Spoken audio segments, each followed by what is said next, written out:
ప్రైజ్లా దేవుని నామానికి మహిమ కలుగును గాక. ఈ అవకాశం ఇచ్చిన పాస్టర్ గారికి, పాస్టర్ అమ్మకి నా వందనాలు. నాకు ఇచ్చిన 3వ మాట చిన్న ప్రార్థన చేసుకుందాము. కృపా సత్య సంపూర్ణుడా నీకే స్తుతి స్తోత్రాలు నాయన. ఈరోజు నాయన ఈ మందిరంలో కూడి ప్రభ సంఘంతో ప్రభ నా ద్వారా 3వ మాట మీరు మాట్లాడుచుండగా ప్రభ యేసయ్య నీకే స్తుతి స్తోత్రాలు. నేను కాదు ప్రభ, మీరు మాట్లాడమని, నీ చిత్తానుసారంగా ఇది నెరవేర్చమని యేసుక్రీస్తు పరిశుద్ధ నామమున అడుగుతున్నాను తండ్రి, ఆమేన్.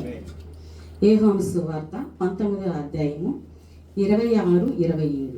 యేసు తన తల్లియు తాను ప్రేమించిన శిష్యుడను తన దగ్గర నిలుచుండ చూచి, అమ్మా ఇదిగో నీ కుమారుడని తన తల్లితో చెప్పింది. తరువాత శిష్యుని చూచి, ఇదిగో నీ తల్లి అని చెప్పింది. ఆ గడియ నుండి ఆ శిష్యుడు ఆమెను తన ఇంట చేర్చుకొని. ఇక్కడ మనం ఏం చూస్తున్నాము అంటే తల్లిని, కొడుకుని, కుమారుని చూస్తున్నాము, శిష్యుడిని చూస్తున్నాము. ఇక్కడ మొదటగా ప్రేమ, బాధ్యత, అప్పగింత, ఈ 3 మనము చూస్తున్నాము. ప్రేమ, తల్లి మీద యేసయ్యకున్న ప్రేమ ఇక్కడ మనం చూస్తున్నాం. తను కలువరి శిలువలో ఎంతో రక్తం చిందించాడు, మాంసం ముద్ద వల్లే మారాడు, కొరడా దెబ్బలు కొట్టించుకున్నాడు.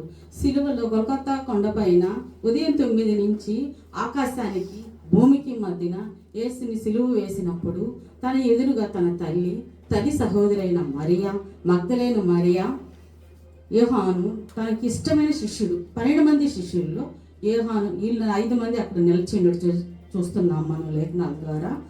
ఈ మిగతా శిష్యులు 12 మంది శిష్యులు అందరూ ఆయన్ని సిలువ వేస్తున్నప్పుడు దూరంగా ఉన్నారే కానీ తన దగ్గరికి ఎవరైతే రాలేదు. వాళ్ళు భయపడ్డారు.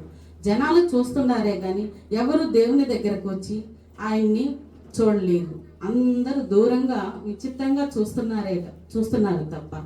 అక్కడ 4 శిష్యులు స్త్రీలు, యోహాను, తనకిష్టమైన శిష్యుడు యోహాను, ఆయన మాను మీద వేలాడుతున్నప్పుడు తన ఎదురుగా నిలబడి వీళ్ళ 5 మంది అక్కడ ఉన్నారు. అప్పుడు ఆ వేలాడుతున్న సమయంలో కూడా దేవుడి చిత్తానుసారంగా యేసయ్య తన తండ్రి చిత్తానుసారంగా ఈ లోకానికి వచ్చాడు. భూమి మీద మనిషి రూపంలో జీవించాడు. తన కర్తవ్యాన్ని యేసయ్య ఏం చెప్పాడు ఆ కర్తవ్యాన్ని నిర్వహించి కూడా అన్ని శ్రమలలో, అన్ని కష్టాలలో తను మాంసం ముద్ద వలె తన రక్తాన్ని భూమి మీద చిందిస్తున్నా కూడా తన తల్లిని మర్చిపోలేదు. తన తల్లి తన ఎదురుగా ఉన్నప్పుడు ఆ తల్లి ఆ బిడ్డను చూసి ఎంత రోధిస్తుందో, ఎంత బాధపడుతుందో, కానీ తల్లి కూడా తండ్రిని ద్వేషించలేదు. నా బిడ్డను ఎందుకు చేస్తున్నారు ఇట్టా అని ఆమె అనలేదు. ఆమె రోధిస్తుంది, ఆమె కన్నీరు కారుస్తుంది తప్ప ఇంకేం చేయలేదు. ఆ స్థితిలో, ఆ పరిస్థితిలో ఆ బిడ్డ తన తల్లిని చూసి తల్లి బాధ్యత తీసుకున్నాడు. తన తల్లిని ఎవరికి అప్పగించాలి? అప్పటికే మరియకి కుమారులు ఉన్నారు, కుమార్తెలు ఉన్నారు. కానీ యేసయ్య వాళ్ళ కుమారులకి, కుమార్తెలకి ఆమెని తల్లిని అప్పగించలేదు. తన ఇష్టమైన శిష్యుడికే యోహానుకే తన తల్లిని అప్పగించాడు. అప్పుడు యోహానుతో ఒక మాట చెప్తున్నాడు, ఇదిగో నీ తల్లి అని యోహానుకి చెప్పినప్పుడు యోహాను తన తల్లిని తన దగ్గర చేర్చుకున్నాడు. స్త్రీలు అంటే సంఘము. ఇక్కడ స్త్రీలు బలహీనులని ఎన్నోసార్లు బైబిల్లో మనం చూసినా కూడా ఇక్కడ ఎక్కువగా స్త్రీలకే ప్రాముఖ్యత ఉంది. దేవుడు చనిపోయినప్పుడు ఉన్నింది స్త్రీలే, దేవుడు మృత్యుంజయుడప్పుడు లేచినప్పుడు చూసింది కూడా స్త్రీలే. అందువల్ల స్త్రీలు చాలా ఘట్టమైన పునాదని ఇక్కడ చెప్పుకోవచ్చు. అప్పుడు తల్లికి కూడా చెప్పాడు, ఇదిగో నీ కుమారుడు అని తల్లితో చెప్పాను. చెప్పినప్పుడు అక్కడ ఏం జరిగింది అంటే, యేసయ్య తన సిలువలో వేలాడుతున్నప్పుడు ప్రభువుని అక్కడ తన తల్లి జాగ్రత్తగా చూసుకున్నాడు. తన తల్లి బాధ్యత తీసుకున్నాడు. నేను ఇంత కష్టపడుతున్నాను కదా, ఈ శ్రమలో పడుతున్నాను కదా, నేనేం చేయగలనమ్మా అని తల్లితో చెప్పలేదు. తన తండ్రి చిత్తానుసారంగా చేశాడు. లోకరీతిగా తన తల్లి బాధ్యత కూడా యోహానుకు అప్పగించాడు కలువరడుగిలో. కానీ మనం ఏం చేస్తున్నాము? మనము నిజంగా మనం ఏం చేస్తున్నాము? మన తల్లిదండ్రులు మనం చూస్తున్నామా? మన అత్తమామలు మనం చూస్తున్నామా అని ఒక్కసారి మనం ప్రశ్నించుకోవాలి. మనము చూసినప్పుడు ఆ బాధ్యత మన పిల్లలకి మనం నేర్పించుకోవాలి. తల్లిదండ్రులతో ఏ విధంగా ఉన్నాడు మనకి యేసయ్య బాగా స్పష్టంగా తెలియపరుస్తున్నాడు కదా. తల్లి మీద తనకున్న ప్రేమ, తండ్రి మీద తనకున్న ప్రేమ అక్కడ చూస్తున్నప్పుడు యేసేపు ఎక్కడ కనిపించరు. ఎందుకంటే అప్పటికే యేసేపు మరణించాడు కనుక ప్రభువు తన తల్లి బాధ్యత తీసుకున్నాడని మనం గుర్తించవచ్చు. ఈ రోజు కాలంలో ఈ కాలాన్ని బట్టి మన పిల్లలకు ముందు మనం ఏం నేర్పించాలి? బాధ్యత, తల్లి పట్ల ప్రేమ, తల్లిదండ్రుల పట్ల ప్రేమ, బాధ్యత మనం నేర్పించాలి. దేవుడి గురించి మనం చెప్పుకోవాలి. దేవుడిలో మనం వాళ్ళు నడిచేటట్లు చూసుకోవాలి.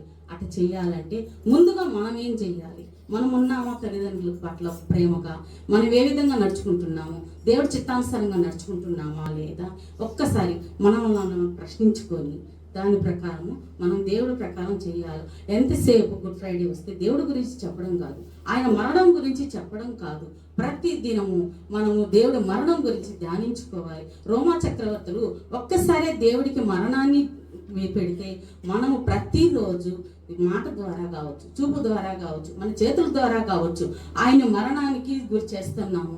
మనం సిద్ధపాటు చేసుకోవాలి. ఎందుకంటే కాలం చెడ్డది, మనకైతే సమయం లేదు. అందువల్ల ఈ కొద్ది సమయాన్ని దేవుడికి మనం కేటాయించుకొని దేవుడి మార్గంలో ముందు మన కుటుంబాన్ని మనము చక్కబెట్టుకోవాలి. మన కుటుంబంలో మన బిడ్డలు ఏ విధంగా ఉన్నాడు, నా భార్య ఏ విధంగా ఉంది, నా భర్త ఏ విధంగా ఉన్నాడు అని మనం దేవుళ్ళలోకి నడిపించుకోవాలి. దేవుడు మాటలు చెప్పుకోవాలి. ఇక్కడ బాధ్యత, ప్రేమ ఎక్కువగా మనకు తెలియపరుస్తున్నాడు దేవుడు అంత కష్టంలో అన్ని శ్రమలు పొందుతూ అన్ని బాధలు పొందుతూ మ్రానుకు వేలాడుతూ భూమికి ఆకాశానికి మధ్యలో కూడా దేవుడు వేలాడుతున్నప్పుడు తన తల్లిని చూసుకుంటున్నాడే తప్ప నేనేం చేయలేనని తల్లికి చెప్పలేదు.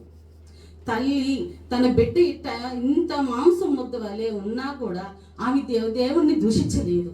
దేవుడు చిత్తానుసారంగా యేసయ్య చేశాడు, మరియా చేసింది. తన పరిచర్యలు 33 సంవత్సరం పరిచర్య చేసి అతి చిన్న వయసులో అతి సుందరుడు అయిన ఆ యేసయ్య నానుకు వేలాడుతున్నాడు. ఎందుకు వేలాడాడు? మన పాపముల కోసమే కదా ఆయన ఈ లోకానికి వచ్చింది. మన పాపం కోసమే మరణము పొందాడు.